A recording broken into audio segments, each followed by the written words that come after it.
and start. Good morning. I'd like to call to order the Ramsey County Board Workshop on the Ramsey County Park. Let's try it again. Park Ordinance Revision. And I see that we already have the PowerPoint started up there. Why don't we do, if commissioners could introduce themselves. We'll start with Commissioner, we'll go by district number, so District 1. This is Commissioner Nicole Fretham, District 1. And this is Mary Jo McGuire, Commissioner District 2. Krista Mattis Castillo, Commissioner District 3. Tony Carter, Commissioner District 4.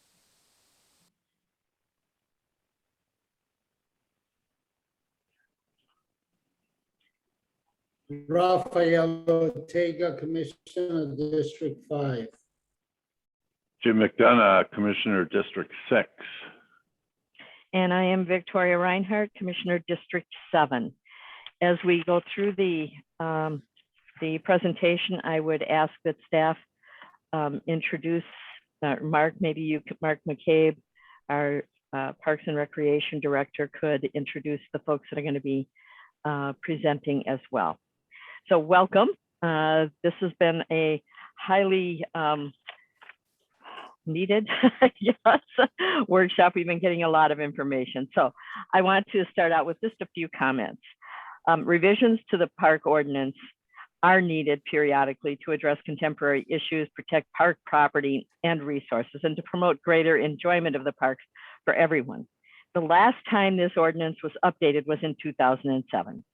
It's been almost 15 years since the last update, and obviously some revisions are needed. I mean, just look at the technology and what's happening, and it does have an impact on our parks. And so there are a lot of different moving parts here, but it is time to look at what is needed. The process to update the ordinance began a year ago in November of 2020 and has included reviews by several internal and external partners with a focus on reviewing the ordinance through a racial equity lens.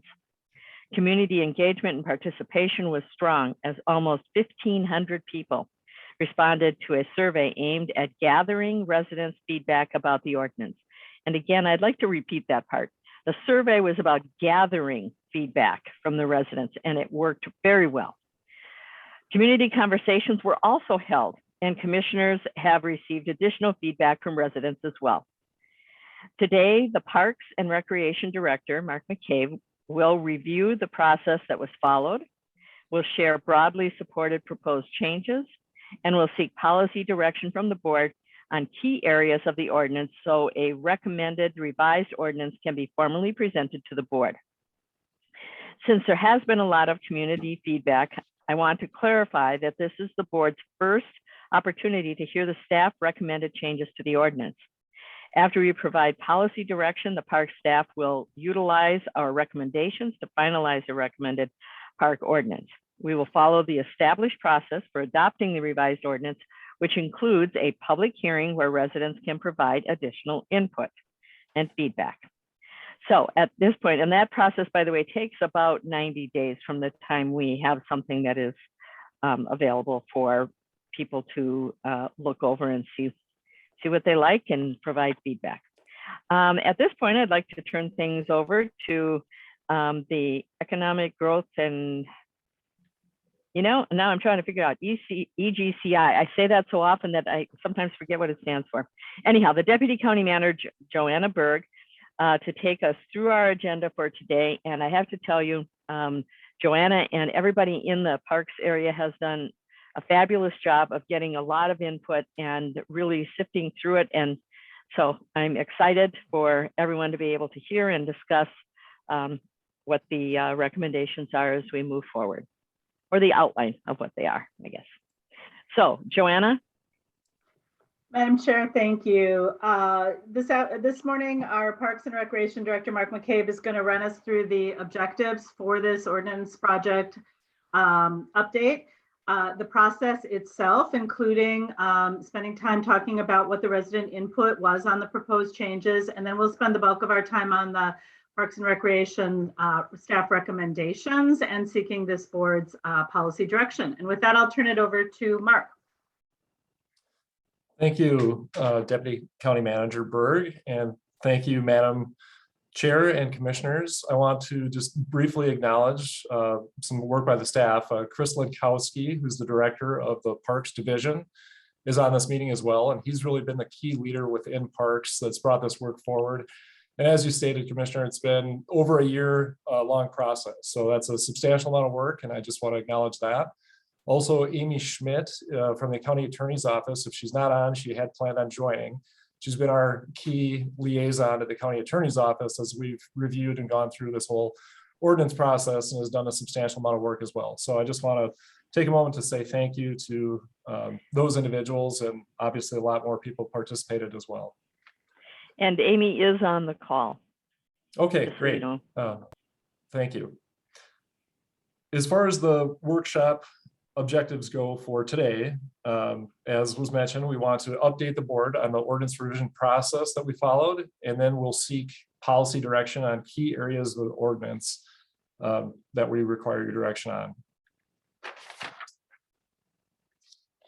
The ordinance project objectives. So if we just look at the project as a whole, the ordinance project objectives have been to have an ordinance that's reflective of community feedback, advances racial equity, and is modern, so that the ordinance, is modernized, so that the ordinance is reflective of the issues that we are facing today.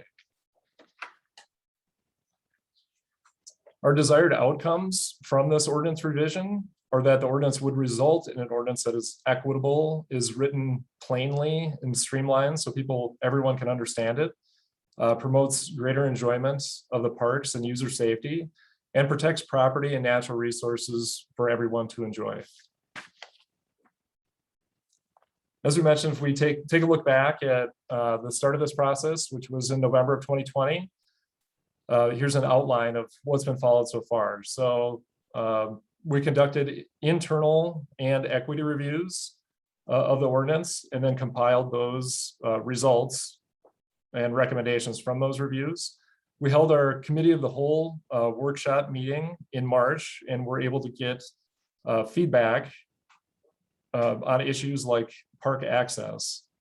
And we engaged the community through a survey and online community conversations, compiled those notes and feedback, and developed recommendations from all of that information, and we're presenting that here today. Here's a list of key participants from our internal review, and we've been continuing to keep in touch with partners, including the Sheriff's Office and County Attorney's Office liaisons throughout this entire park ordinance revision process. Internal review recommendations. This is basically a laundry list of items that came out of our internal review that were recommended for revision. So you'll see items here, such as expanding park access, to kind of modern issues such as the use of drones and electric bikes in the park system, making sure that we're compliant with ADA standards, such as the use of service animals and adaptive programming for people with special needs, including the use of crossbows at archery ranges. So kind of a wide spectrum of things throughout the whole ordinance that's covered. We want to take a look at the ordinance through an equity lens. And so we conducted an equity review. We brought together several partners to conduct this review, including members of the Equity Action Circle, the Public Health Law Center, public defenders working within Ramsey County, our Parks Commission members, and more, to identify how to best advance equity through this revision process. You'll see the recommendations from this review include things like, again, writing this ordinance in plain language. So rather than a lot of legalese, being able to have everyone understand it,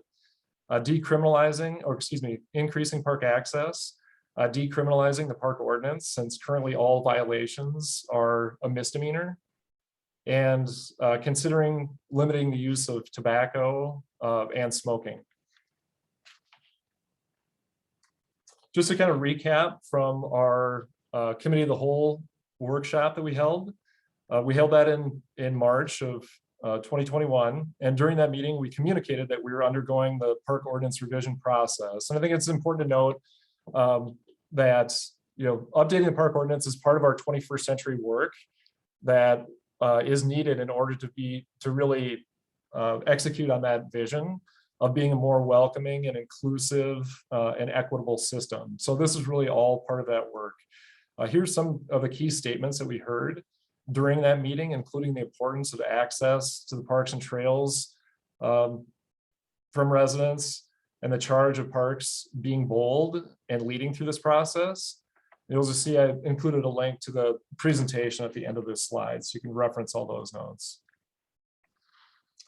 So we compiled themes from the internal and equity reviews, and basically 3 key categories arose where we needed to really center community engagement on. And these areas are park access, smoking and tobacco use, and fines and penalties.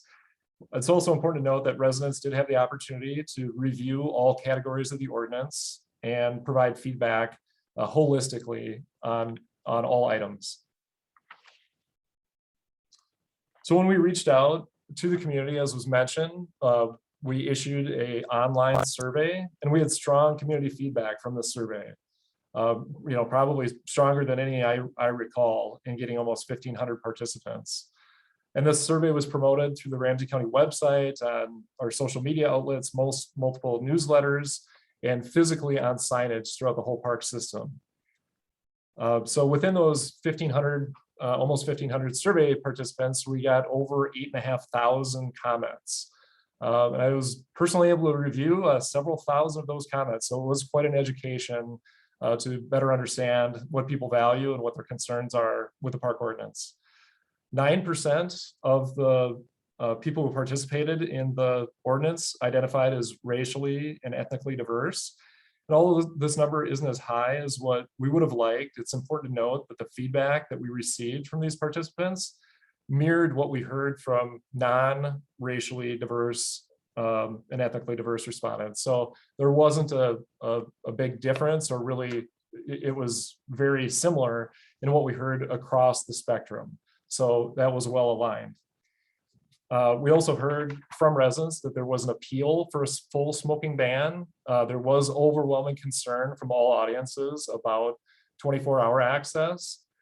And there was a recommendation for replacing misdemeanors with that are currently under the fines and penalties with administrative fines. And they found a volunteer option appealing. So being able to volunteer rather than having to pay a fine if people were unable to do so.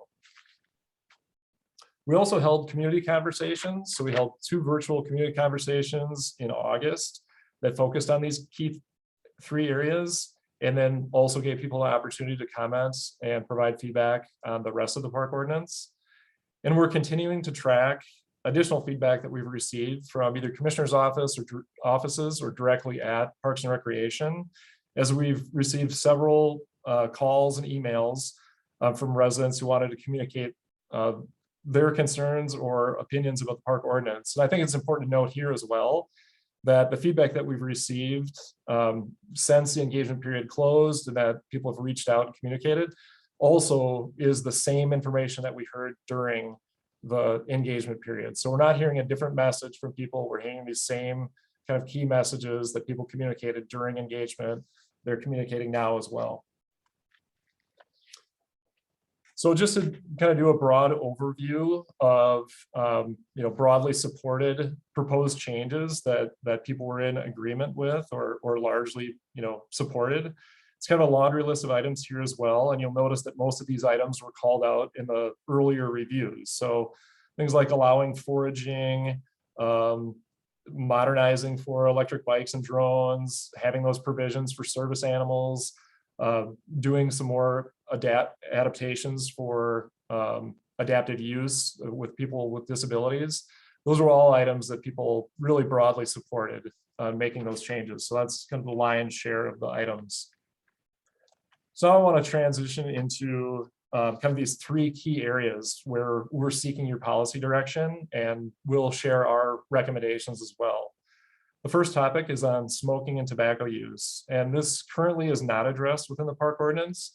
People are allowed to smoke or use tobacco outside of buildings throughout the parks. So within our survey, we listed basically 3 different options that we wanted to present people with and see, what their preferences were if that were to be in the ordinance. So the first one was if we were to recommend no smoking or tobacco use within 25 feet of buildings and playgrounds. Or the next option was smoking or tobacco use in parking lots only, so restricting that activity to just parking lots. And then the final one was a total smoking and tobacco use ban. So before I get into the kind of resident feedback on that, I just wanted to show our other local park agencies in our area and what their policies are in this category. So you'll see that several local agencies don't have a ban on smoking or tobacco use. But however, some of them limit the smoking tobacco use to areas that are away from facilities like playgrounds or beaches where children would likely be. And you'll also note that in Minneapolis parks, they do have a smoking ban with an exception for cultural ceremonies. So as we took a look at all this feedback and recommendations from residents, of the options that we presented during the community engagement, residents found that smoking and tobacco use, a ban, to be the most appealing.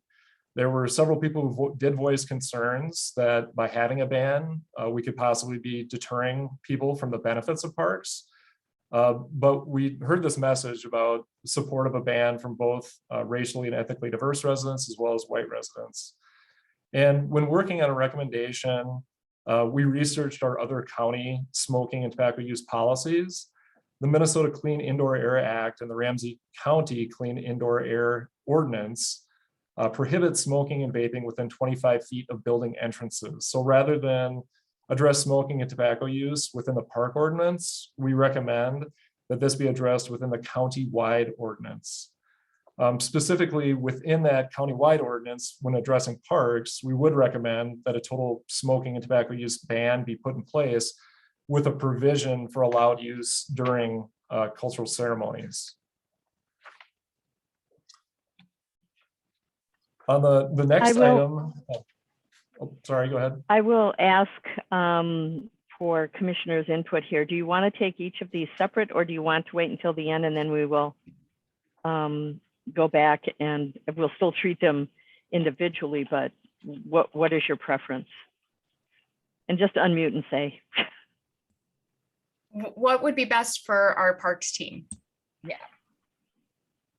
Mark, what would you prefer? I think that we could, since we have just 3 main categories, I think we could do that at the end. Okay, sounds great. Thank you. That's fine. Okay. Yeah, thank you. Moving into park access. So now this is obviously the area that generated the most interest and feedback from residents that you've heard a lot about as well. And just giving you a snapshot of our current situation. So as you know, parks are currently open a half hour before sunrise to a half hour after sunset. There's several challenges with the system. There's obviously a lot of fluctuation in access depending on the time of year. And as some of you mentioned during the committee of the whole meeting, with climate change and warmer daytime temperatures, there are people who would like to recreate earlier in the morning or later in the day. And with the fluctuation, you can kind of see embedded in this graph, you'll note that like in the winter months, time is really limited. There's approximately 9 hours of available time during some winter months. In the summer, it gets closer to almost 16 hours a day. So it's quite a variation. And I often give an example to people when talking about why we're exploring this, is that right now, if people were to cross-country ski or access our boat launches at like 6 p.m. in the wintertime, they technically be in violation of our current park ordinance and could be subject to a citation. So I think this area, it has some room for improvement. Residents did bring up several concerns about park access. I think it was important in those conversations with residents to really note what rules apply regardless of operating hours. And we did hear these concerns from not just neighbors, but also, family members, occasional visitors, facility renters. And again, it was really across all kind of segments of our population that voiced concern about certain expanded access, mainly the 24-hour access. But when we just listened and took a look at this and had these conversations, we reminded people that state and local laws are still in effect regardless of park hours. Cities still have curfews, there's noise ordinances, and no overnight camping is allowed. So I think it's, again, important to remind people that when they have concerns about crime or illegal activity, that whether the parks are open or closed, there are rules and laws on the books to address those issues. Again, looking at other local agencies and their hours of operation, we researched our other local areas, and you'll see that many other agencies have a posted set of hours rather than a sunrise to sunset system. And typically going from either 6 o'clock at night or 5 a.m. in the morning to either 10 or 11 o'clock at night. So we asked in our survey, we asked community what they found appealing and what was concerning about posted hours. And we gave the example of 5 a.m. to 11 p.m. And we heard very consistent and favorable feedback for this option. Again, both from racially and ethnically diverse respondents, as well as from non-racially and ethnically diverse participants. And making this change would greatly increase morning and evening access to recreational activities such as walking, hiking, fishing, cross-country skiing. Some people did cite concerns expanding on what the current hours are from today about noise and safety, crime, lack of lighting. But again, overall, this option was very favorable. We also asked bold questions. We asked about 24-hour access to parks, and we got an overwhelming number of concerns from people. People noted, crime and safety, noise and partying, homelessness, the lack of lighting, and that was pretty prevalent throughout people's comments. I read over 1,200 comments made by individuals about this section and about this question, and the vast majority were not supportive of this option. You'll see the list of concerns here. I think that, again, it's important to think about the laws that are in place regardless, but I think we also heard a lot about people's values and what they value out of the park system. We heard about protection for wildlife and not having disturbance to wildlife at all hours of the day. We also heard about protection of natural resources and having natural resources be a place that are, have set aside quiet hours and are not disturbed. We did hear a few comments from people about expanded use. They were extremely rare. There were a few items on commuting and just overall expanded access that people found favorable. But again, this was extremely rare out of the comments we received. So we found ourselves kind of asking during this process, and I know this question was asked of us, is why do we really have posted park hours? And as we mentioned, there are laws in place that help protect people and property. Our parks are large and virtually impossible to gate at all points of access. We heard a lot of perceived concerns from people with increased access, but that doesn't mean the perceptions would become real. But I think, again, we did learn a lot from the public in asking this question and being bold in hearing what people really value. And we heard about parks being a refuge for wildlife and people, really respecting that and enjoying that and needing wildlife to have this opportunity to not be disturbed. We heard about the desire to make sure land can recover from use. And we also heard about, concerns and risk with emergency response being more challenging at night. If people were out recreating, there'd probably be very few people at that time if someone were to be injured or need emergency response, but that may be challenging. So in keeping all this in mind, we did have, again, very significant community response. I think we learned a lot through this process. And in doing so, I think we arrived at a recommendation that we feel really good about, and recommending that, and a recommendation that we feel aligns with what we heard in terms of needing increased access in our parks, as well as resident feedback about needing consistency and wanting additional access, or protection for wildlife and natural areas. And so we're recommending that we set the hours from 5 a.m. to 11 p.m. And you'll see illustrated in this next slide. I think, again, when we really look at our current situation and the different seasonal nature of sunrise to sunset, and we see the number of expanded hours, that really does make a substantial increase in impact. So when you look at, again, December, for example, going from around 9 hours of access to 18 hours, we're doubling access there. Even all seasons, even in the summertime, there's additional access of a couple hours a day. Fall is fairly significant as well.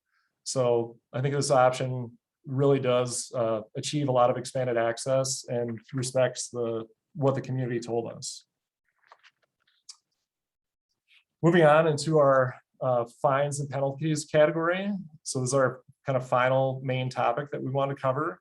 Again, just to remind you of the current situation. Currently, all violations of the park ordinance are a misdemeanor with a maximum of $1,000 fine and 90 days in jail. So I like to give the example to people, whether this is somebody who has decided to dump a massive amount of waste in the parks, which unfortunately can happen, and cause significant damage, that is subject to a misdemeanor, $1,000 fine, 90 days in jail, or whether someone is walking on a cross-country ski trail that is labeled skiing only, they are subject to a misdemeanor, $1,000 fine, and 90 days in jail. So I think there's a lot of room for improvement on our current system here.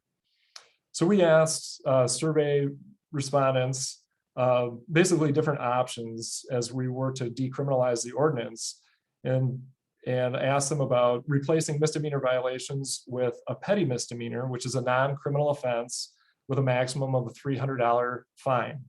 We also asked about replacing misdemeanor violations with an administrative fine, and this is a non-criminal offense with fines set by the Ramsey County Board.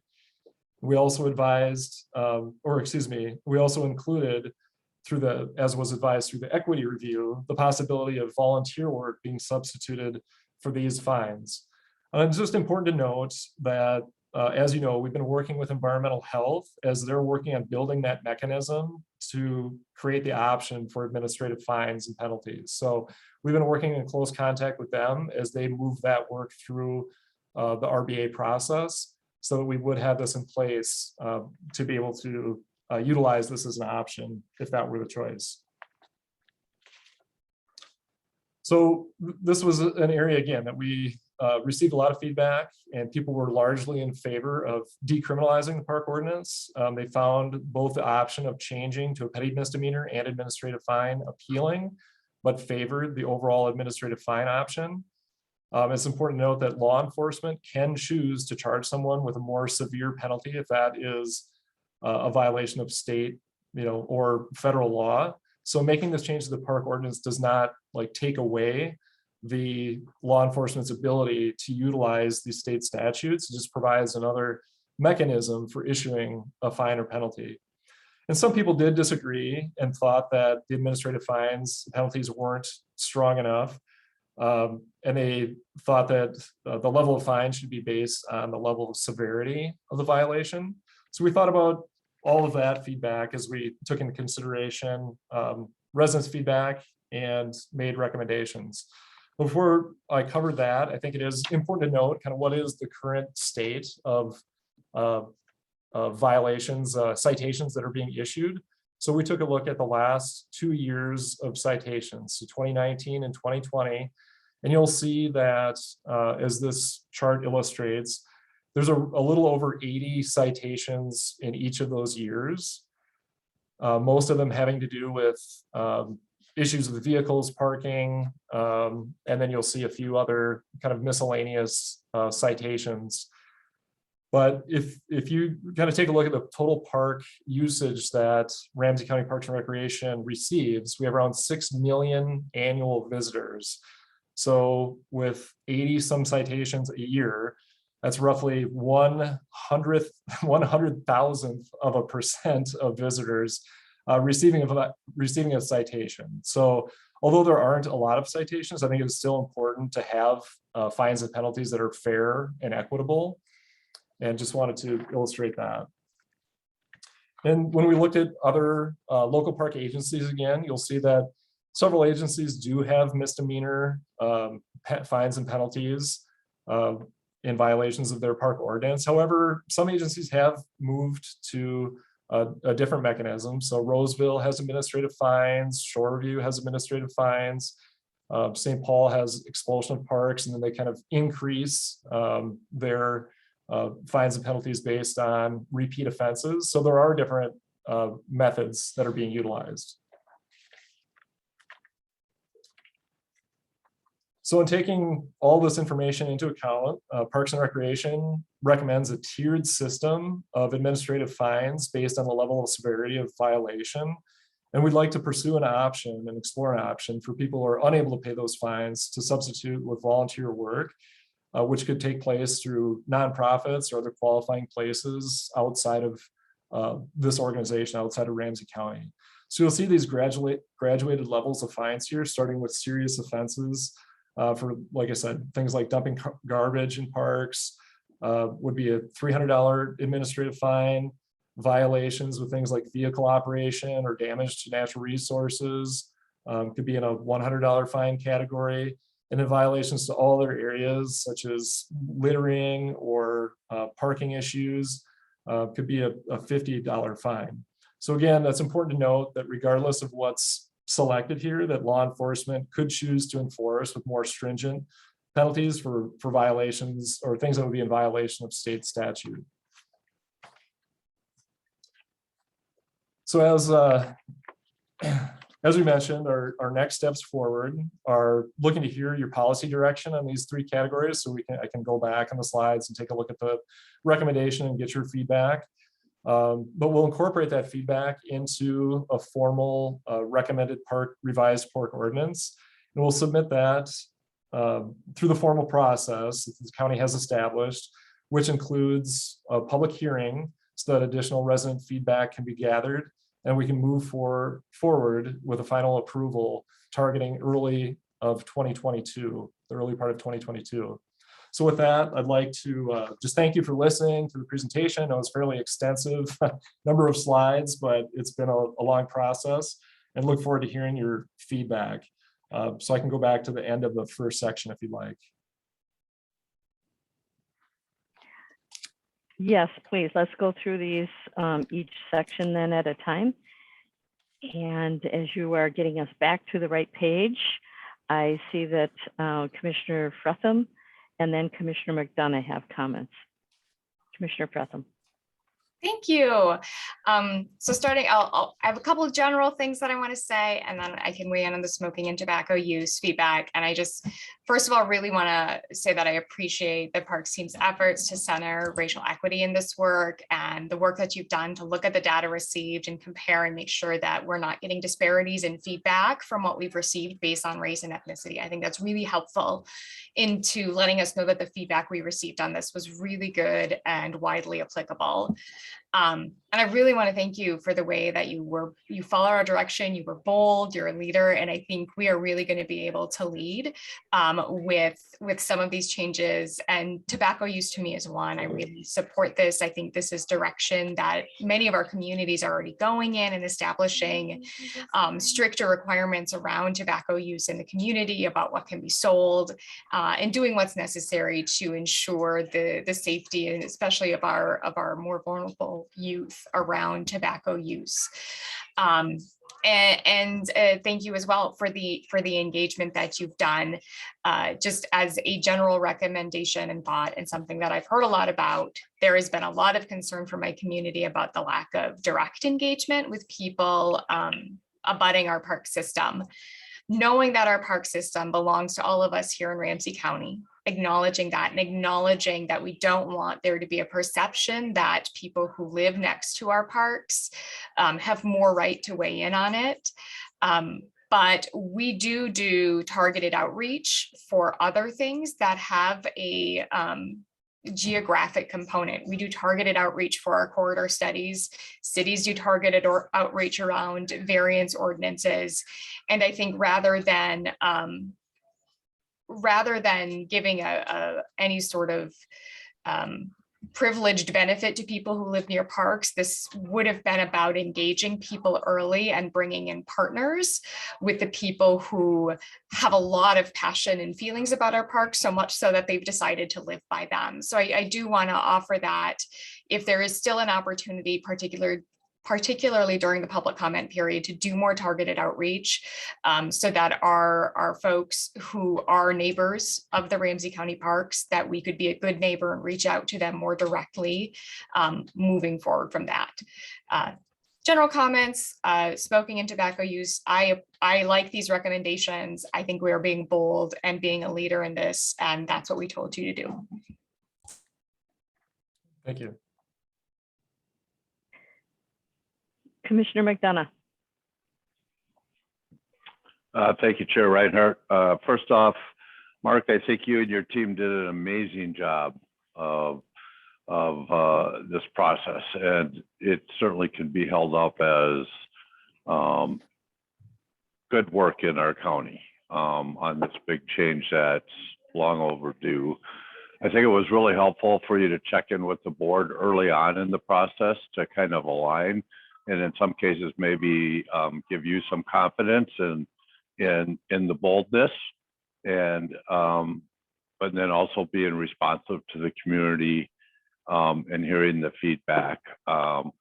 Madam Chair, I'll save you a little bit with my hand being raised. I actually support all three recommendations wholeheartedly. I'll weigh in on the tobacco one, and if there's discussion on the other two, I can give you my reasons why, but I support all three.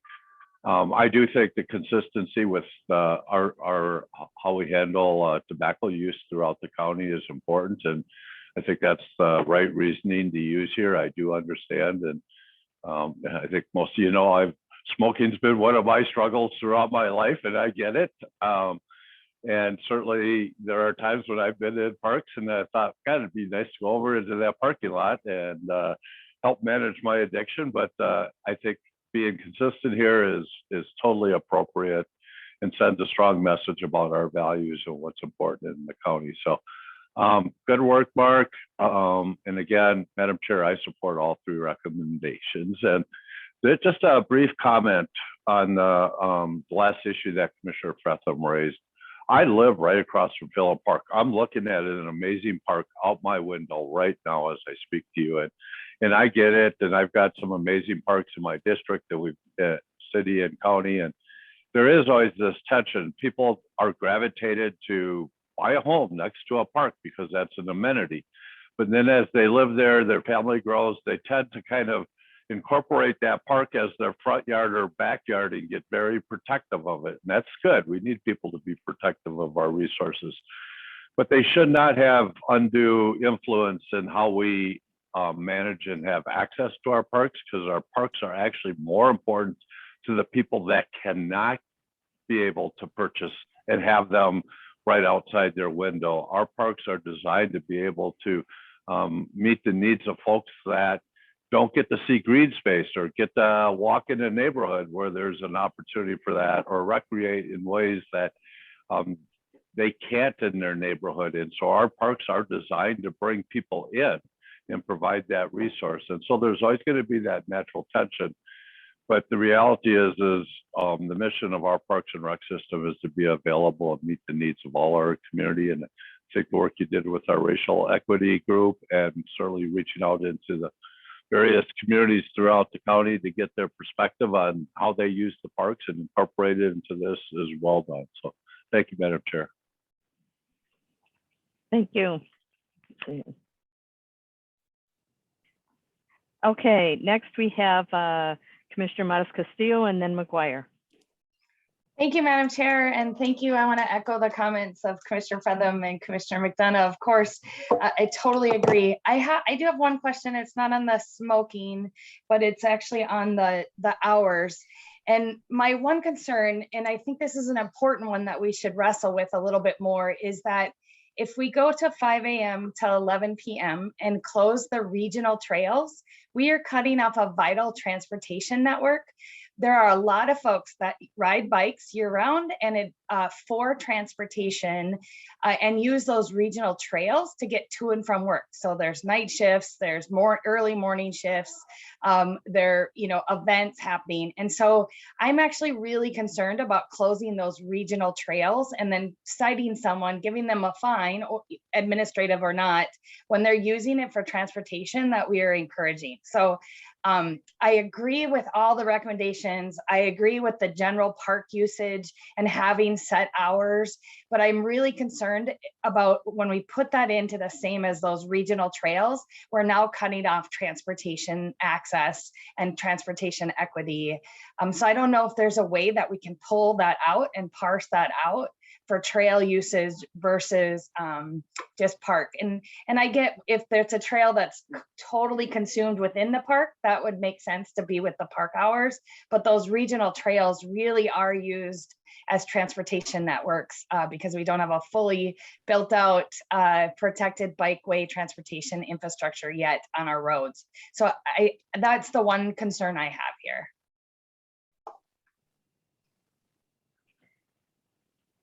Okay, Mark, can you speak to that? Certainly, Madam Chair, Commissioner Mattis Castillo, that is something that we wrestled with a lot. And I would say that I think as far as your question of can that be broken out, I think that it certainly could be. So I think that is an option. When we looked at community feedback, that's something I paid particular attention to see if that was part of that 24-hour access. And I will say I was surprised how few times I heard that comment, but that doesn't mean, there are obviously more residents in Ramsey County. There might be others that didn't participate that have that opinion, that they would like that option for commuting. But I just didn't hear that in the feedback that we received very often. But again, I think that, those are essentially separate kind of systems. And like you said, it's more than just recreating. It's also about getting to and from work and their general transportation network, taking care of items that people need in their lives. And so I think that that's certainly something that can be considered.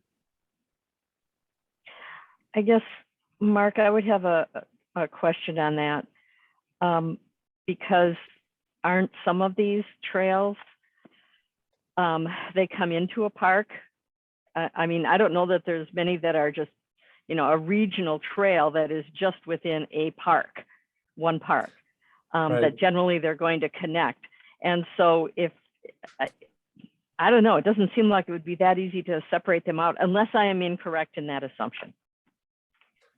Madam Chair, Commissioners, yeah, that is a very good point. I think I was thinking in terms of policy wise, noting a regional park versus a park for general recreation.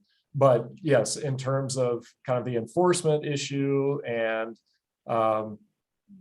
separating out who is now recreating versus commuting, that is a challenge. So most of those trails do go through regional parks at some point.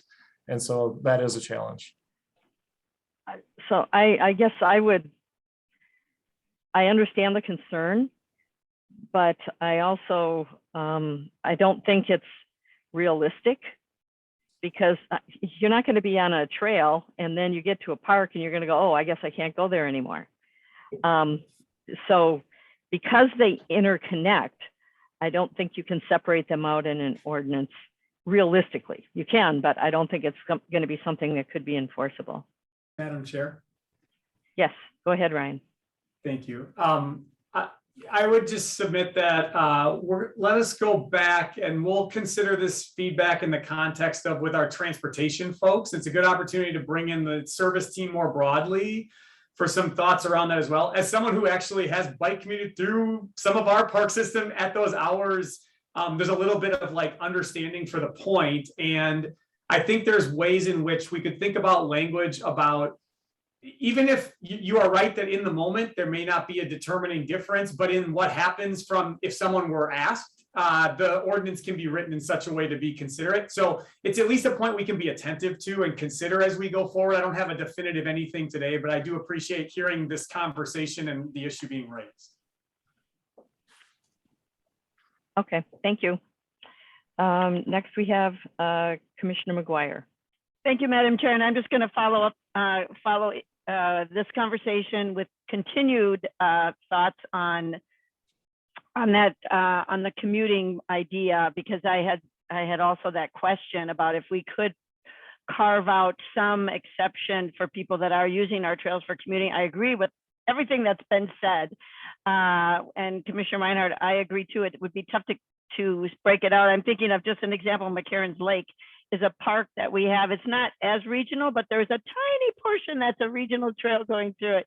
So, you know, that would be where if you are commuting or if you're doing this, you might have some carved exception. And I guess I'm just glad that County Manager O'Connor is and the rest of the team is willing to look at maybe, how we do that, how we carve out some exceptions.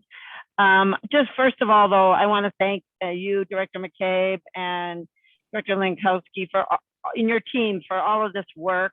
I know this was a huge undertaking, and I think you've done a great job in trying to elicit public feedback. I will agree with Commissioner Fretham that I've also heard from people who, live near these parks that wish they would have known sooner about the input that they could have given and all of these things. And I know it's an ongoing issue of how do we let people know that we want their input?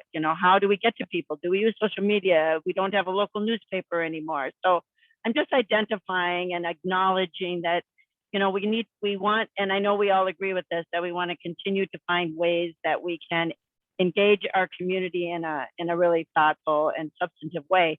And I'm sympathetic to this idea that people that live near a park want to make sure they're notified, but I just want to make sure we have a robust system of notification and eliciting public input so that everyone feels that they've been able to participate in that. Because I agree with Commissioner McDonough that, our parks are for, and Commissioner Fretham, we've all acknowledged these parks are for everyone. And, but we want to make sure that everyone feels that they've been notified and aware of these public hearings. So with that, Madam Chair, those general feedbacks, I will say that I do support the smoking and tobacco use feedback and recommendations that we're making. I just have a kind of a curiosity and a question around, so when people do come to the park and they have been smoking, do we put receptacles for these cigarette butts outside, right at the parking lot or right outside the park and say, here, drop your cigarette here and then don't go in? But if we provide something, then do people think that they can smoke if we provide something? So I'm just curious about that whole idea of how do we, I just noticed, obviously cigarette butts is is not something we like to see all around. And so could you just comment on what our policy is on when we provide receptacles for things like this, but not encouraging the use? Mark, do you want to take that? Yes, Madam Chair, Commissioner McGuire. Right now, as I stated, that smoking and tobacco use is allowed throughout the parks system right now. So we just have our general, trash receptacles, recycling receptacles throughout the whole system. I think if we were to move toward this ban, I think that that is something to consider. Is there a different, operational mechanism that should be put in place in terms of receptacles? We could probably have our maintenance operations staff talk for a long time about the different types of things they're cleaning up and, annoyances and what takes their time. So, but I joke a little bit there, but I also value their opinion, and they probably will have good recommendations for us on how to handle that sort of issue and how it would be best to keep the parks clean and try to do what we can to enforce the ordinances. So I think we can solicit their feedback and come up with an operational plan to address things. I appreciate that. And, oh, I'm But sorry. the bottom line here is we don't have specific receptacles for tobacco Not right now, now, so no. we certainly would not be adding them. I mean, I they do don't- make them. They do make them specific, Right, for but we smoking. don't Right. have them now, and if we Right. put them out, that would, I think, state, well, okay, you should put your tobacco out or your cigarette out here. So I guess I would think that we would not want to add something that would draw more attention to the fact that they have been able to smoke. I'm not sure. Well, I'll leave that one up to staff, but Yeah. we don't Thank have you. them now, so why add them? Well, I was thinking because now we don't want smoking in the park. So, I mean, yeah, put it out here. But yeah, I think I will leave it up to the park staff to think about that. It was just a curiosity and a question that I had. Okay. But yeah, you're right. We don't want to draw attention to it. We don't want to encourage it, of course. That was sort of my question. But Madam Chair, do you want me to comment on the other areas too now, or do you want me to? Sure, wait? and I am going to come back to Commissioner Fretham because we were starting out with just one, but there's no reason to have to stick with just one. Okay, so then I will just add my my thoughts on the other ones that we already talked a bit about the trails, the commuting on the hours, and I do support the hours, the more consistency, and for all the reasons I support the recommendations on the hours, and as far as the fines, I just want to affirm, I know this is the case, that you know, if you do something, if you commit another crime in our park, like an assault, I mean, all those crimes and all those penalties will still be out there. Just like you said, truancy or, you know, curfew ordinances from local cities are still at play in our parks, as would be any other crime, like an assault or something would be chargeable as is the law. We don't need to deal with any of those. So we're talking about violations of park ordinances when we're talking about these fines and consequences. So I'm just affirming for anyone watching that that's the case. And so I would say that I support the recommendations on the fines and charges as well, and like that you can do community service. I do like that option too on that, and I like the tiered approach. And I'm trying to think of, as far as the hours, I think I think I'm good on those two. I have to see the recommendations again, but thank you, Madam Chair. Thank you. And actually, I have myself on the list next. And so I will quickly, first of all, regarding the comments made by Commissioner McDonough and Commissioner Fretham and others as well, I do think that they are regional parks, and we have county parks, we have regional parks, and city parks and so forth. And they are for all, and I know we all recognize that, but you know, I don't know that the park staff could have done anything more to get people involved than they did. I mean, I think the job they did in outreach was absolutely amazing. And over a year's time, and being bold and asking questions, and obviously that raised some concerns, but that was, you know, we had to try to work through that. What I told people about that was, I said, you know, it worked exactly the way it was supposed to. You're talking to us. Some of them weren't talking very nicely, but they were talking to us and providing information. And so I really think, I don't know that there's much more they could do. And I don't think that there's, you know, for an ordinance process, for other processes that are impacted closer to a neighborhood, we do the impacted neighborhood, but these are county-wide. And so I think that the job they did was excellent, and I don't see any need for more than that. On the hours, the expanded hours, I really think, especially if we can parse out the regional trails. And I hope that we can figure out how to do that, because that was my concern as far as commuters as well. So if we can figure out how to do that, so that it's allowed for commuters, which I don't think is going to be a lot, but there are some, and that's the only transportation they have. And so allowing that and making that happen makes sense to me. I actually would prefer 10 o'clock, as far as, now that we can parse that out, or hopefully can figure out a way to do that, because we don't have lights in most. And unless you're on a bike that has a light, which what we just said would be able to take care of that, I don't see a reason to have them open until 11. There isn't any part, I mean, you look at all of the hours, to have them open until 10, to me makes more sense, because I am concerned about safety because of the not having lighting.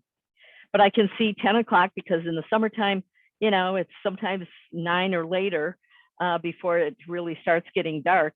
But by 10 o'clock, I think even in the summer, it's pretty dark out. So as long as we can make sure that, or figure out a way to allow for the commuters on the trails, I just don't see somebody having a picnic at 11 o'clock at night. So I would prefer 10 o'clock, and like to hear comments on that. The parks ordinance and fines, I do have on page, I don't know, 31 or 33. Anyhow, the fines and penalties recommendation, it lists serious offenses. I have to tell you, discharging weapons and firearms, and including fireworks in that, they are not the same. Discharging weapons and firearms in our parks should not be under a serious offense. I mean, it is a serious offense. It's more serious than a fine and penalty. And I would think that that would fall under the, whatever the next level is, what we have right now, the misdemeanor. And so I think we have to be very clear, because that one really, when I saw it, it was like, my goodness, discharging weapons and firearms in a public park, that should be, that's to me just plain illegal, and somebody should face more than a fine and penalty.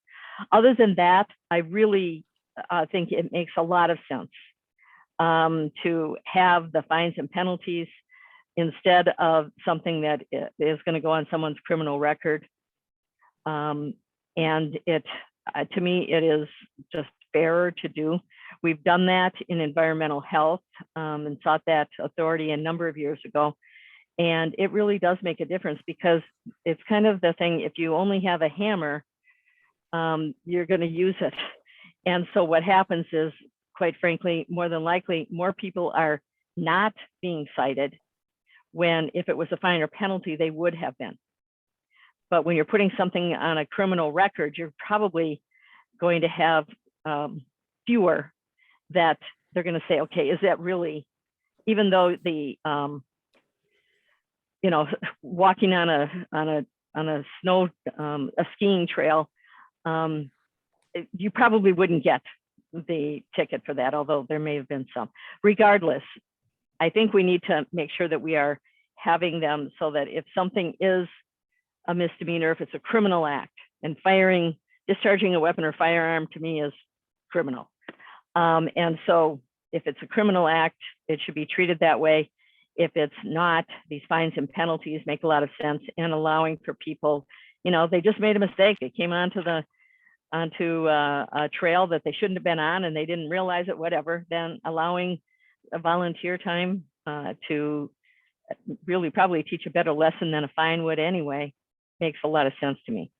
Okay, I think the only one I didn't talk about was the smoking and tobacco use, and I support the parks recommendation there.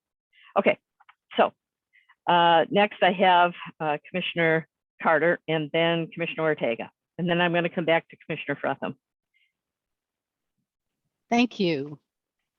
Thank you very much. I also really appreciate all of the work that was done, the extensive outreach and the approach that had you doing the strong internal review as well as gathering information from community. And I appreciate the many organizational partners that you included in that internal review, as well as the overlay areas, which may help, at least from my perspective, to have gathered, i.e., the concerns of those who support individuals who are receiving assistance through our social services, for example. So by way of having some of the diversity inclusion organizational development there, I'm assuming you gathered that you talked about the kind of work that you've done with environmental health as you looked at the fines and fees. And so although they were not on the list on that first page where you covered the outreach that you did, it's clear, that was outreach that you did. So I'm sure it goes beyond this list. And if you have any thing to say about that as you respond back, I'd appreciate it. But those are the assumptions I'm making. I'll move on and ask you to address that in your response should you need to.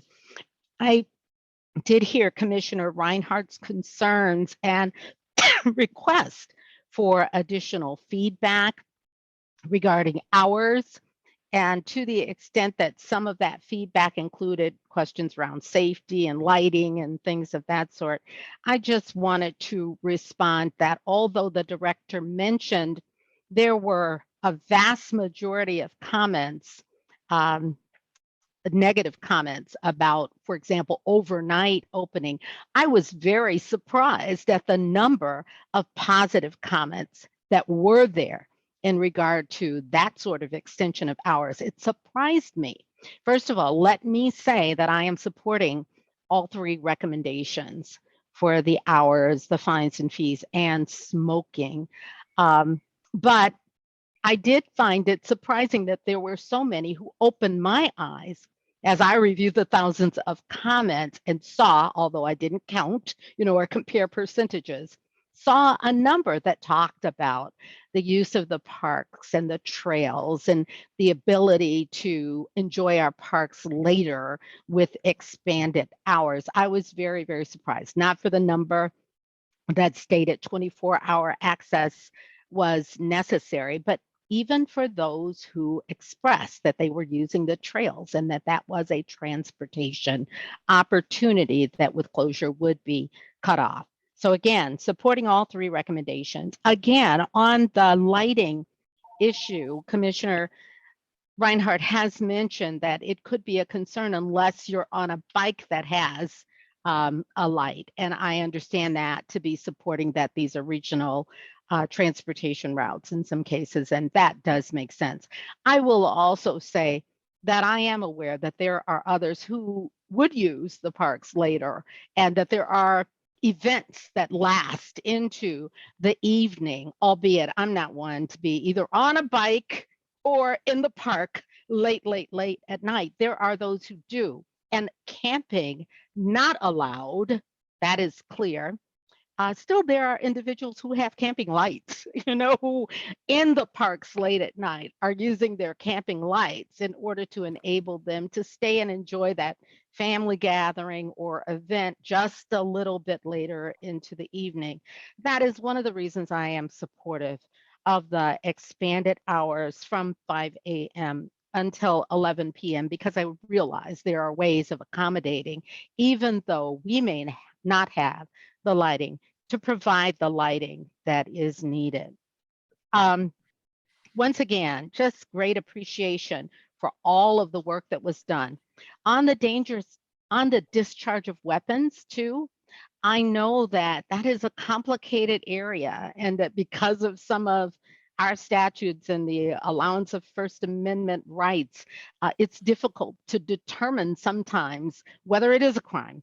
So, I appreciate the investigation of staff and the responses that you may have even now regarding that. I happen to understand that although accidental discharge is not a crime, certainly dangerous discharge, putting others in danger is a crime, but I am not aware of what that middle ground is as well as I would like to be, because I too, like Commissioner Reinhardt, feel that discharge of weapons is an area for which we need focused attention and to be sure that the penalty is appropriate. I do not want people to be in danger, or to be construed that would be permissible. So as I look at a fine for that and not a criminal violation, I'm concerned. I know that any criminal violation will be treated as such. So that minimizes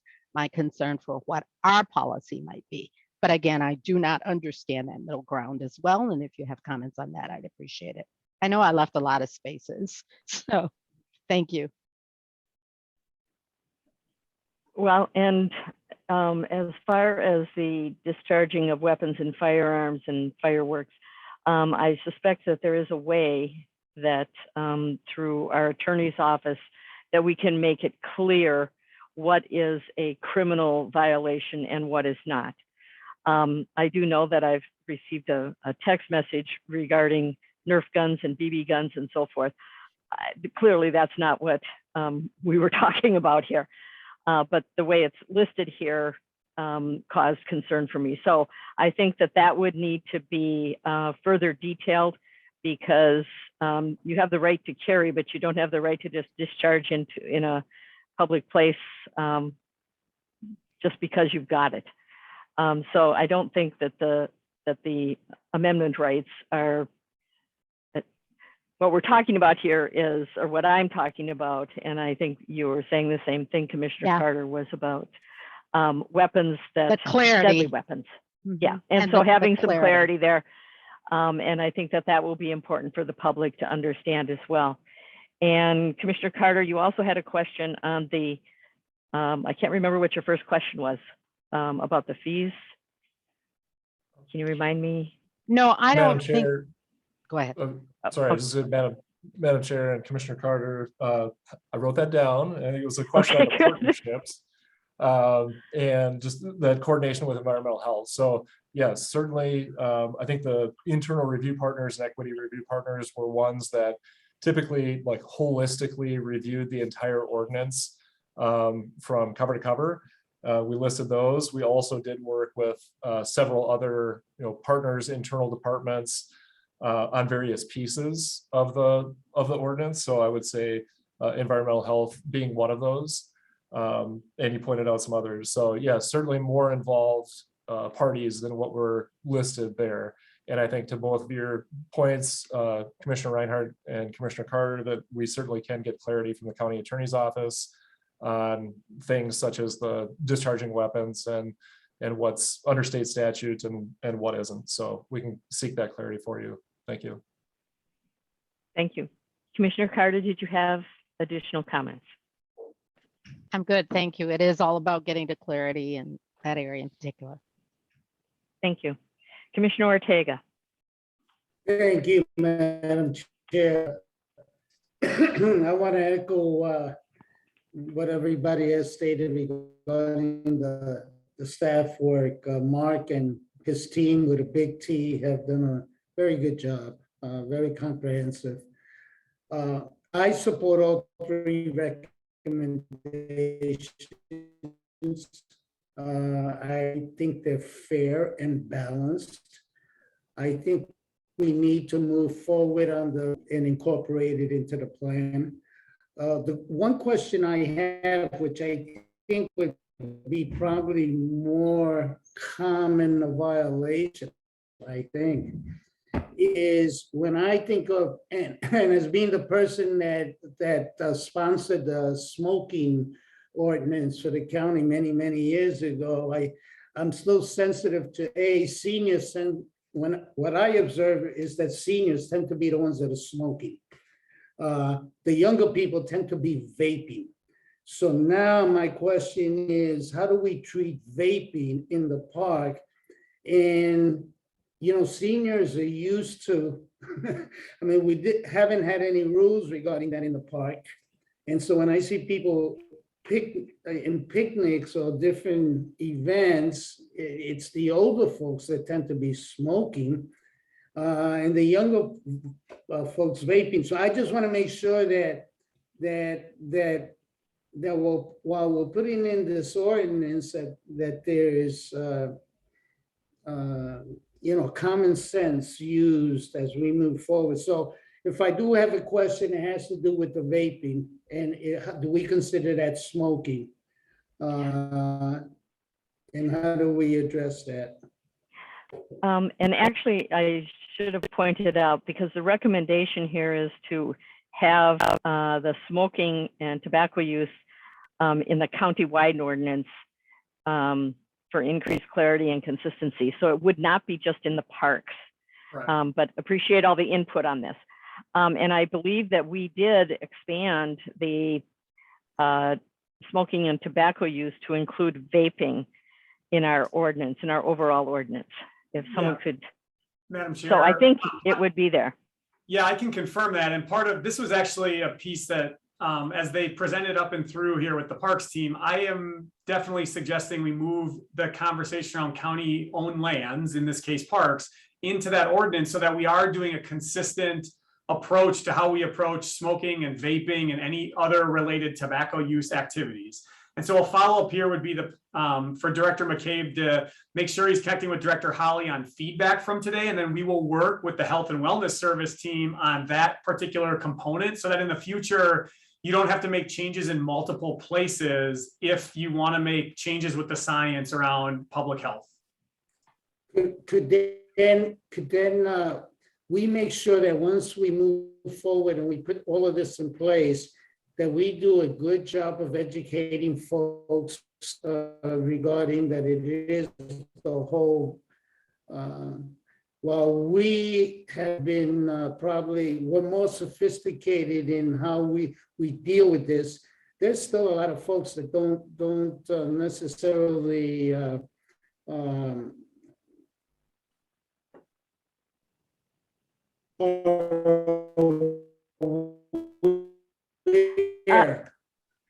Commissioner Ortega, you're kind of breaking up there, and I didn't hear that. Place that we do a good program to educate folks to the new rules. And I'm sorry, I don't know why. Can you hear me now? Yeah, and Commissioner Ortega, you talked to me about this last week, the part about making sure that we are going to reach out beyond the organization to individuals so that they also understand those nuances and changes to our policy. If I heard that correctly, I will make that a point to be a priority as we move forward beyond this. And if I got it wrong, please let me know after the meeting.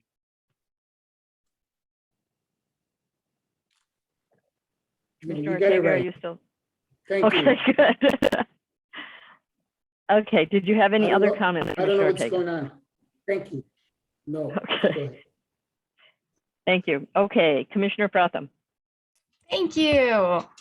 So yeah, I have a lot of other stuff. I tried to just focus on the first one, but since we're going for it now, I'll just loop back on my comment about direct outreach to people living near the parks. This isn't about giving anyone undue influence.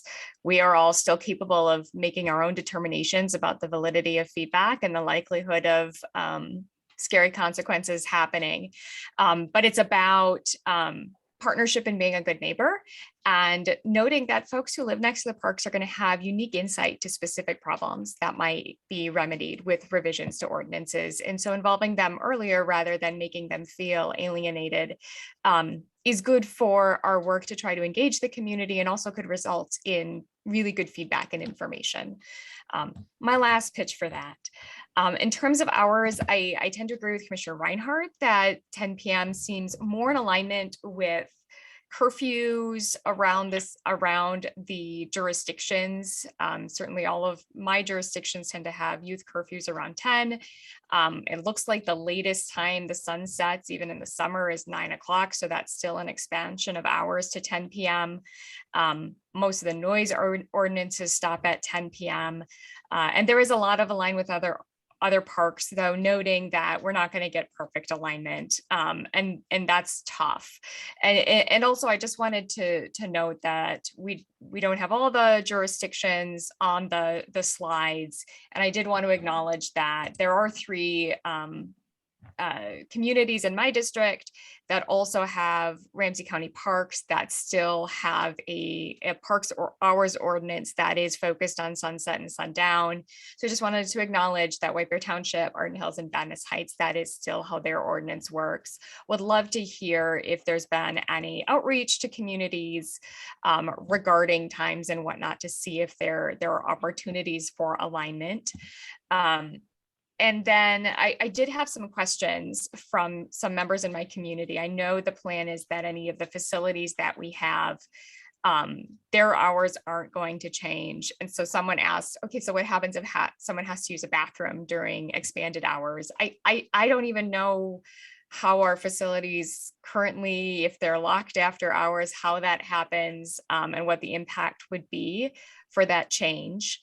And I know something that I've discussed with Mark McCabe and Deputy County Manager Berger as well is about future plans to improve safety infrastructure, not just lighting, but also our parking and observance and surveillance infrastructure to ensure our parks are safe. If someone could speak to that, doesn't have to be right now.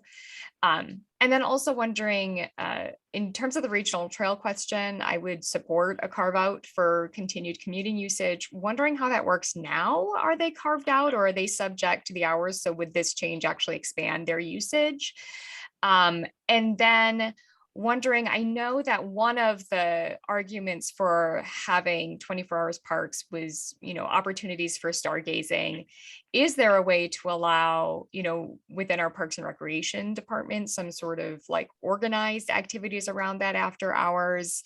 I know that our City of Venice Heights did a one-time option for 2 days in one of their parks around the Perseid shower in August to allow people to go into the parks after hours to do stargazing. So just wondering if there are opportunities there. I will send any of these that you miss after, but I don't know if I'll get a chance to talk again. We're approaching noon, but decriminalization, I agree that it would be great to get a summary of the legal review that our attorneys have done to ensure that there aren't any gaps. I know that in my brief Google search, this is not a legal, significant legal knowledge, that there are some local jurisdictional weapons discharge laws, or Minnesota seems to be unique in that. So if there's anything we should know about that and how that might integrate, my understanding and expectation would be that when we're putting in moving to administrative fines, that anything that would be considered criminal activity, such as property damage, is already covered under a criminal statute as well. So if there's just more information about any legal review done on that, I would like to see that. But to that effect, I love the idea of this administrative pathway. I love Commissioner Reinhardt's point that if all you have is a hammer, that's all you can use. I think this is wonderful. I love that volunteer work is an option, gives people who do commit harm in our parks an opportunity to repair that harm and to connect with our parks that are so loved by so many in our community. I'll share a suggestion from former State Representative Paul Gardner that some sort of parks volunteer team would be great that could maybe coordinate that. How could that work? I know a lot of our dog parks have great volunteer coordination, but a broader parks volunteer team would be neat as well and could maybe facilitate some of that volunteer. And then the final question I have is just with the high number of parking citations issued, does staff look at this at all to consider whether there are areas where we have insufficient parking facilities? I know I've heard from at least one constituent and have experienced it myself that the parking around Rice Creek Park North near the dog park is really tight. And I see a lot of people parking illegally there. So hoping that not only are we going to decriminalize, but also use the information about citations that have been issued to consider whether there's something we need to do in terms of our park infrastructure to make it easier to comply with our rules. So that was a lot. Feel free to ask questions, answer, follow up with me later. Madam Chair and Commissioners and Mark, if you don't mind if I jump in a couple of things. So I'm Chris. Sorry, Yeah. Chris, just wondering if Chair Reinhardt, just managing the time for the end here. I don't know if you want to field these or if you would like to keep going through. I see more hands raised for additional questions. I do have 4 more hands raised, and then I want to wrap this up. Sure. It sounded like the questions and comments that Commissioner Fretham had could be handled outside of this, if that's okay. Great, yeah, no problem. All right. Thanks. Okay, but thank Thank you. I know you're going to give really great information, but I do want to get through the rest of this so that we can make sure we have direction going forward. And I would appreciate it if others would also comment as we go through. I've got Commissioner McGuire, Matas Castillo, McDonough, and Ortega again, and what you think about the 10 o'clock, because I think that's about the only thing that I'm seeing. We've only had 2 people input on that. So Commissioner McGuire first. Thank you, Madam Chair. Clearly, there's a lot of passion around the parks issues as we hear from all of our constituents, and just thanks again for taking the time for this. And I'm happy to weigh in, and I did have the hours on my list here. I'm one of those that gets nervous about, no lighting and just some of the unseemly activities that might occur at a park later on. But I do think we should stay open till 11, because I think the communities are varied in that regard. And I just think we should go to the later one, because that's the one people might think about. And I do think people do have greater capacity to have lights, as Commissioner Carter said, with camping lights and things. And I think even if your event ends at 10, you're still cleaning up until 11. So I'm for keeping them open until 11, but I really want to see if we can put more resources into lighting in our parks for a number of reasons. I'm glad we're keeping them open later. I just hope that we can have greater lighting in strategic places. I just have a couple of questions since we're talking about parks. And well, first of all, I just want to know what it means to modernize for electric bikes and drones. So whatever that looks like, since I'm an electric bike user now too. And does that mean we put up signs on how fast you can go, or does it mean we have better trails? Or I'm just not sure what that means. So I think if we're taking all of our questions offline, or getting more feedback on that, I do have a question about that. And then my other one is, because I hear from a lot of winter sports users in our parks, and just the whole clarification on, can we be snowshoeing and skiing in all of our parks? I think some people have questions about like Keller Park, which is also a golf course. So I don't know where that fits into this conversation, but I just want to represent what I hear from snowshoers and skiers, that they really want to use our parks obviously throughout the winter. And these hours are great. And oh my gosh, there's nothing better than skiing by light, skiing at night, or snowshoeing at night by either, not really candlelight, but at least by outdoor lights. So I will tell you, it's very magical. So I hope we have capacity for that in almost all of our parks. Okay. Thank you, Madam Chair. Oh, and about the discharging weapons, I absolutely agree that we need much more clarification around that. I think it's much more than a citation to discharge a firearm or a weapon in our parks. So I want to agree with you on that. Thank you, Madam Chair. Yeah. And I'm looking forward to hearing responses. And for the public, just to note that when we get responses, we'll be posting those, because I know the public has a lot of questions and are probably listening in on this workshop. And we look forward to your responses, Director Linkowski and McCabe, and all of these on all these questions. Well, and I should point out that on the major issues, we are getting what we need, but the nuances are important to us as well. But in the interest of time, because I think what I've heard loud and clear is the legal review and what we need to do there as far as the fines and fees versus a criminal charge. Okay, Commissioner, are you? Yes, you put yourself on mute, so I guess you are. I'm done now. I'm done now, Madam Chair. Thank you. Okay, Commissioner Matas Castillo. Thank you, Madam Chair. I just want to comment quickly on the hours piece. I actually think I would advocate for a midnight closure, and I'll tell you why. So even if the sunset is at 9, I think 9:09 is the latest in the summer. It's not truly dark for another hour, and so if we are out stargazing, you want to do that a little later.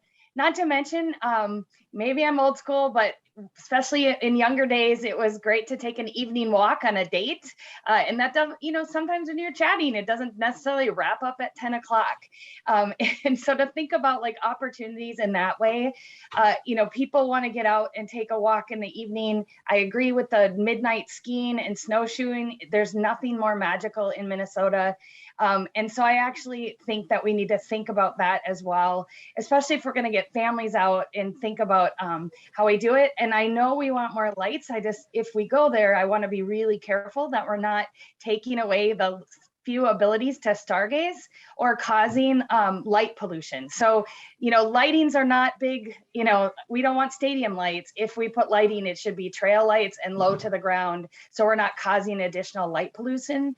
The other thing is, if we think about ballparks or Tulu courts, those tournaments often go late into the evening. And so for lighting those areas, kids are on our hockey rinks after 10 p.m., right? And so if we're being consistent across our park system, I think 10 is way too early. I would advocate for midnight, but would go with the majority if 11 o'clock is the chosen mediation. Okay. Let's see. And next I have Commissioner McDonough. And I think that is the last hand that I have up, so I can try to wrap up then. Thank you, Chair Reinhardt. I'm very firm on 11, and if we were going to adjust the times, I'm with Commissioner Miles Castile. I would go later. I think there's all kinds of reasons to justify that. As I said, I live across from Phelan Park, and it's a constant parade at 10:30 of folks taking their dogs, going out to the park, people walking. They go with headlights, they go with flashlights, they go with no lighting. They manage just fine. People have a pretty creative way of taking care of themselves here. But having access till at least 11, if not later, I think is really important to this community. That we're revising the ordinance. Last time we did this, I believe was 07. And so we used the words bold when we had to check in earlier through this workshop. So 11 o'clock, I think, is the minimum. If there was a consensus to change, I'd go for later. I did want to weigh in real quickly. The other item Trista brought up. I'm glad Ryan said that they checked in with our folks here, because that hadn't even occurred to me, but I think the potential there for us to be able to address that in a reasonable way makes really good sense. So thank you, Madam Chair. Thank you. And Commissioner Ortega, I see your hand is now up. Can you hear me now, Madam Chair? Yes. Okay. I stated before that I support all the recommendations, but I certainly agree that midnight would work just as well, and I don't think it provides any negative aspects to it. No downside, whether it's 11 or 12, and 12 seems, especially in the summer, more reasonable in terms of people's activities. Thank you. Commissioner Carter, sorry. Only because you asked. I think you might have heard in my earlier comments, I was surprised that those whose voices upheld a later time. I perceive that 11 o'clock is balanced between what I know are some of the thoughts about an earlier time, but were we to change, I would support a later in midnight. Thank you. Okay. I don't see any more hands, and so I'm going to try and summarize for our staff and where we want some additional information. First of all, on the smoking and tobacco use, what we heard very clearly was support for this from the commissioners, but that it would be within our county-wide ordinance so that we don't have to do this individually and make changes in several places, and that the county-wide ordinance right now includes vaping. And so I think that we've got that one pretty straightforward. I didn't hear anybody opposing that. The second part was the hours. And one of the issues that was brought up there, or two issues actually, one was regarding the trails and trying to work into the ordinance a way that people can still commute on those trails, and it sounded like there was a way, working with our attorneys, that we could do that. I will tell you that as far as the time, until we get lighting, I would not go past 11. But I do think that we can look at this, because you don't want a lot of lighting, but I do think if we've got people in our parks and they're doing things, to ask them to bring in their camper lights or whatever, we can have, and I know that, I mean, there's an expense to this, and so we need to talk about it, but motion activated lights, why not? And actually, in a number of things that we have motion activated, makes more sense from an environmental standpoint as well. So I guess I'm taking this as sticking with 11, because I know that I won't support midnight, and I don't know about, unless we had more lighting or something, I wouldn't consider it. But if if the 4 that would potentially go to midnight wanted to bring that forward, that's up to you. But I will not support that, and I don't know about Commissioner Fretham or others. So I think, unless I hear otherwise, we have, Commissioner McGuire on that issue. Just to let you know, Madam Chair, I would support midnight as well. So that would be, yeah. I just didn't know that, yeah. Just because you were saying that, I would go up to midnight as well. All right. Well, we have a majority that would go up to midnight, but I really am firm at 11. Commissioner Fretham? We don't have lighting in our park. Okay. You agree with 11, Commissioner Fretham? We'll support with 11 as a consensus position. Okay. Hearing, unless there's an objection to it, we will go with a. Well, are we going to just give that recommendation to our parks people? I mean, I think, Madam Chair, That's what they have. That's what they have in the recommendation. What I'm saying is that is what I am proposing, that that be the recommendation, unless somebody feels very strongly about it. But what I've heard is that they would consider it, but didn't feel strongly about it. But the Commissioner Fretham and I feel very strongly about the 11 o'clock. Madam Chair, if I could, just because I heard 5 of us that would actually go till midnight.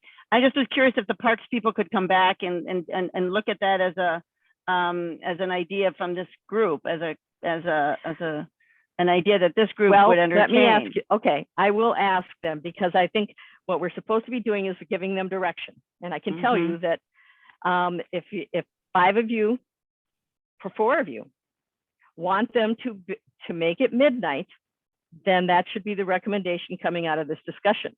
However, I'm also telling you that I will not support it. So I need to hear from folks.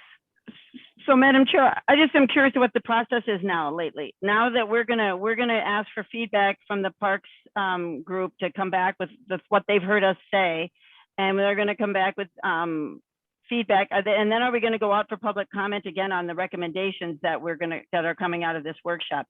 Can you just help me with what the process is now? I'm just feeling like we heard that there's gonna be more feedback going out to the community. So I would say that might be something we might go to the community on again.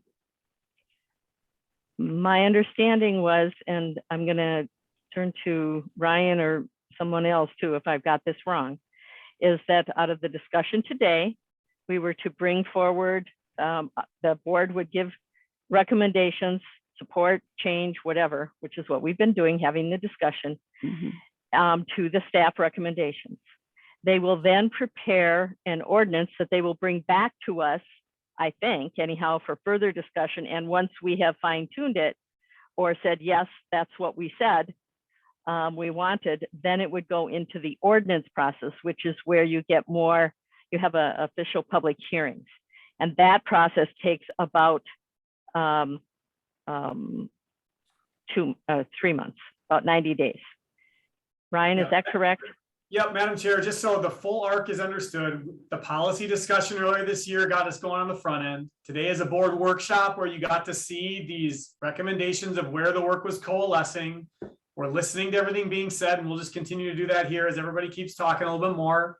We will turn that into the recommendation in an ordinance that has a public process attached to it, as the chair of the meeting just outlined, and that'll all happen through the official ordinance process after today. Thank you. Okay, and I do have two other hands up, and I will call on you, but I do want to point out that there aren't any in the local park ordinances that have it past 11. And I think that that is what we asked in the survey. We didn't ask until midnight. I would strongly encourage us to stay with what we've got the information on. And a number of people in that, if you read the notes, wanted it at 9 or 10 o'clock. So Commissioner McDonough and Ortega. Yeah, thanks, Madam Chair. Madam Chair, I'll point out, you're the one that opened up the discussion here by proposing we change it to 10 o'clock. I think 11 o'clock Yes. was a solid recommendation from all the work that's gone on. And I think it's clear there's, a majority of the board that would have considered something later than 11 and have documented those reasons.